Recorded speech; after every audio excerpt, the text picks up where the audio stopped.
네, 안녕하세요. 코인 알려주는 허쉬입니다. 예, 오늘 제가 준비한 영상은요, 비트코인 하락 보고 있었는데 호재가 너무 많다, 이런 제목으로 영상을 준비했습니다. 예, 제가 최근에 호재가 이렇게 막 뜨고 있지만 그래도 악재도 아직 남아있기 때문에 뭔가 그래도 하락할 수도 있을 것 같다, 이런 입장을 밝혔는데요. 어제 새벽에 66.5K에서 한 64.5K 뭐 이때까지 떨어졌어요. 그러니까 미국 장시간대에, 그래가지고 제가 건방지게 역시 내 예상이 맞아 떨어지고 있군, 이런 생각을 했는데요. 호재들이 막 새벽에 계속 나오더라고요. 그러면서 가격을 점점 좀 말아 올리기 시작했습니다. 그래가지고 저도 생각이 조금씩 바뀌고 있어요. 예.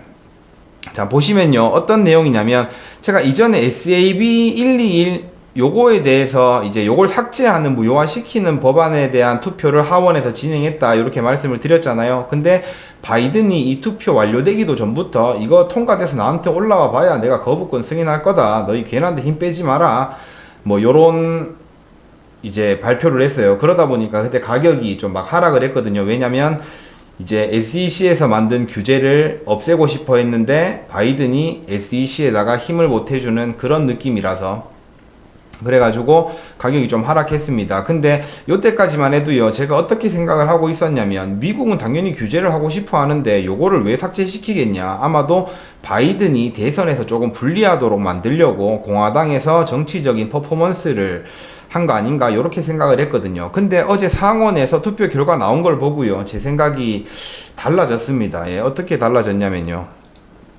자, 투표 결과를 보시면 찬성이 60표, 반대가 38표 나왔거든요. 그러니까 바이든이 이거 거절한다라고 이야기를 했음에도 불구하고 압도적으로 찬성이 많았어요. 이 찬성에도 보시면 지금 요게 앞에 R이라고 적혀 있는 게 공화당이고요, D라고 적혀 있는 게 민주당입니다. 예, 근데 보시면은 민주당이 지금 11명이 찬성을 했어요. 그리고 무소속도 1명 찬성을 했고요.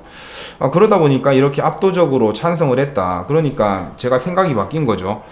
왜 이렇게 다 통과를 시키려고 하지? 그래도 곰곰이 생각을 해보니까 요 SAB 121이라는 회계 지침은요, SEC에서 만든 건데 요게 22년도인가 뭐 그때 나왔어요. 예, 그러니까 비트코인 불장 끝나고 나서 다시 막 하락하고 있을 때 그때 나온 거겠죠. 그러다 보니까 그때는 뭐 ETF도 승인되지 않았고 미국 자체적으로도 반응이 비트코인을 수용하려는 그런 모습들이 아니었잖아요. 예.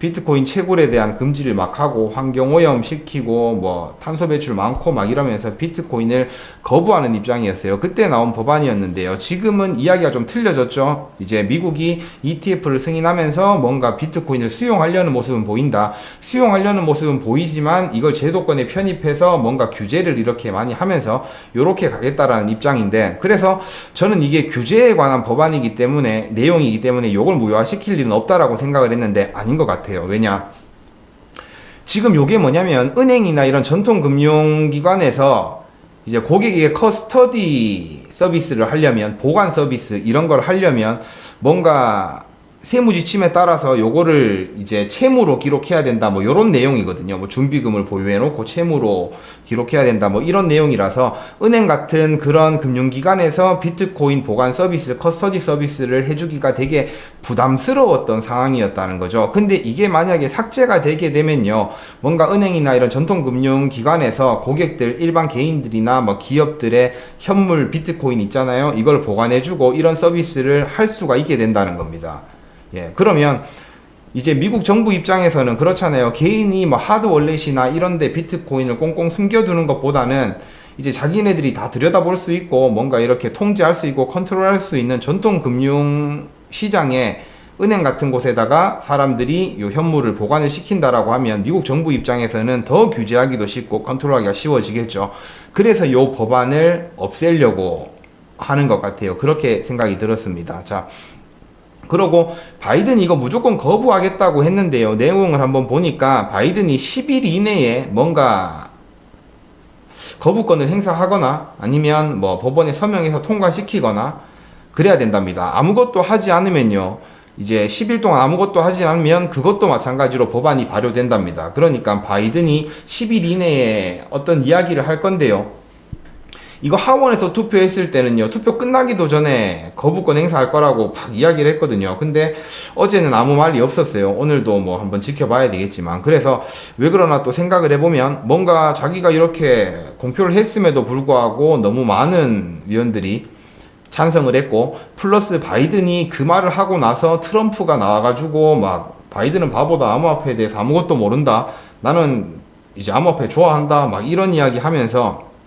여론이요 엄청 트럼프 쪽으로 많이 몰리는 느낌이 들었잖아요. 그러니까 바이든이 지금 다시 한번 생각해 볼 수도 있겠다, 이런 생각을 좀 해요. 그래서 이제 폭스 비즈니스 기자도 뭐 바이든의 입장 변화를 지켜보는 것이 흥미로울 것 같다, 뭐 이렇게 이야기를 했는데요. 대통령이니까 자기가 한번 뱉어놓은 말을 다시 주워 담기는 힘들 거라고 생각을 해요. 그래도 혹시나 모르니까요.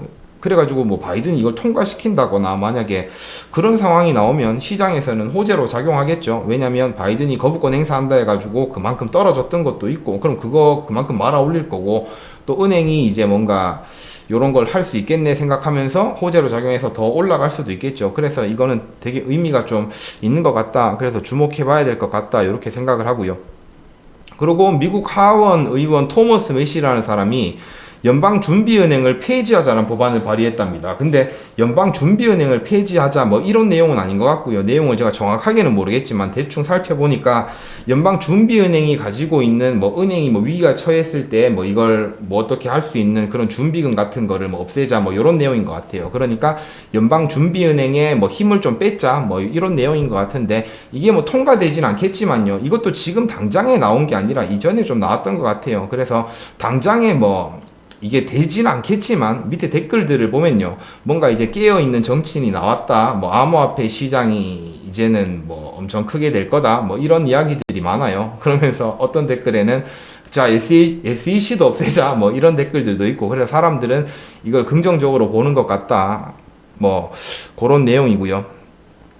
자, 그리고 또 한 가지는 CME에서요, 비트코인 현물 거래를 이제 시작할 것 같다, 이런 뉴스가 나왔어요. 근데 이 현물 거래를 시작하려면 뭐 당장에 할 수 있는 그런 건 아니거든요. 그래서 어느 정도의 시간이 걸릴 것 같다고 생각을 해서 제가 이 부분은 크게 생각을 안 했는데요. 그러니까 CME가 뭐냐면 시카고에 있는 세계 최고 규모의 금융시장이에요. 뭔가 파생 상품이나 뭐 선물 이런 거 있잖아요. 그런 거래소인데, 지금 비트코인 선물 거래도 얘들이 하고 있긴 있어요. 근데 현물은 아직 안 하고 있거든요. 근데 이제 현물도 거래를 시작할 거다라는 이야기가 나오고 있어요. 그래가지고 저는 이게 뭔 일이다 싶어서 별로 신경은 안 썼는데, 어제 코인베이스가 10%가 빠졌습니다. 그러니까 시장에서 이걸 지금 좀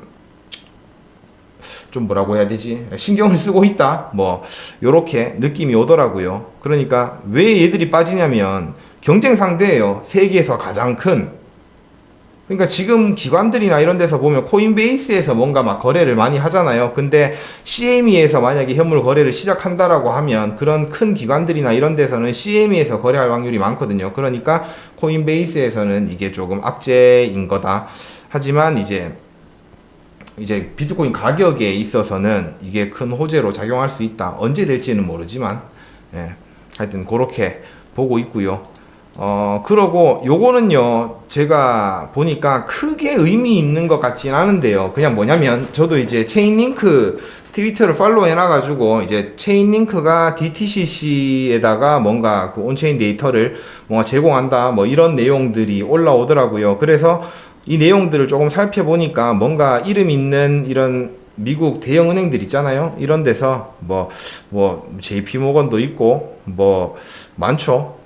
뭐 웰스파고도 있고 뭔가 비자도 있고, 하여튼 막 이런 굵직굵직한 애들 한 10개가요. 뭔가 이런 걸 진행을 하고 있나 봐요. 자산 토큰화에 이제 가속도가 붙는다, 뭐 요런 테스트를 완료했다, 뭐 요런 내용이더라고요. 제가 자세히 살펴보진 않았는데요. 그러니까 뭔가 이제 오늘 뭔가라는 얘기를 제가 계속 하네요. 오늘 내용들이 조금 어려워가지고요. 저도 이제 머릿속에서 정확하게 이게 정리가 안 된 상태라서 자꾸만 뭔가 이런 이야기를 많이 하는 것 같아요. 그래서 제가 하는 말이 무슨 말인지는 알겠죠. 그래서 체인링크가 지금 어제도 한 10% 올랐고 오늘도 뭐 한 5% 오르고 있으니까 요 기사 동안 15% 올랐거든요. 지금 뭐 뒤늦게 이거를 뭐 체인링크를 사라 이런 얘기는 절대 아니에요. 뒷북 치다가는 또 하락 맞을 수도 있습니다. 그러니까 아니, 요게 체인링크가요, 오라클 서비스를 해주는 애들이거든요. 뭔가 막 데이터를 막 이렇게 수집해가지고, 그런 데이터를 제공해주는, 이제 뭐, 이더리움의 가격도 막 여기저기 막 데이터를 수집해가지고, 뭔가 덱스 거래소나 이런 데다가 제공해주고 하여튼 그런 서비스예요. 그러니까, 그걸 이제, 이런 오프라인 기업들 있죠. 은행이나 이런 데다가도 DTCC 막 이런 데다가도 이런 데이터를 막 보내주면 얘들이 그걸 참고해서 뭔가 자산 토큰화를 시행할 수 있는 그런 발판이 마련됐다. 뭐 이런 기사가 떴어요. 그러다 보니까 이게 암호화폐에는 긍정적인 게 맞잖아요. 그래서 알트코인들도요. 막 좀 펌핑을 하는 것 같아요. 괜찮은 코인들은. 예, 하여튼 그런 것 같고, 지금 ETF 관련해 가지고 요즘 유입이 계속 늘어나고 있어요. GBTC도 이제 유출이 많이 줄었고, 어제는 이제 GBTC가 유입이 됐고, 오늘도 유입이 됐고, 예, 그러면서 이렇게 유입이 됐습니다. 근데 일각에서는요, 그런 이야기도 나와요. 도대체 지금 누가 팔고 있냐? 어제도 이런 호재들도 많았고 ETF로 구매도 하고 그랬는데 누가 지금 자꾸만 팔고 있는 거지? 이러면서 의심을 하는 기사들도 있긴 있어요. 그리고 저도 마찬가지로 조금의 의심은 합니다. 예, 왜냐면 이더리움 ETF 승인이 지금 임박했잖아요. 다음 주에 승인될지 거절날지 나오는데, 그렇게 변동성이 너무 클 것 같고, 매번 말씀드리는 뭐 마운트 곡스나 제미니 관련해서 그런 내용들도 있고 해서 찝찝하기는 한데요. 지금 그래도 호재들이 계속 너무 많이 뜨고 있다. 좋은 내용들이 계속 뜨고 있으니까, 예, 하여튼 그런 입장을 제가 전달 드리려고 오늘 영상을 준비했습니다. 그러니까 너무 힘들어들 하지 마시고 잘 한번 버텨보자고요. 지금 좋은 이야기들이 너무 많이 나오니까요. 예.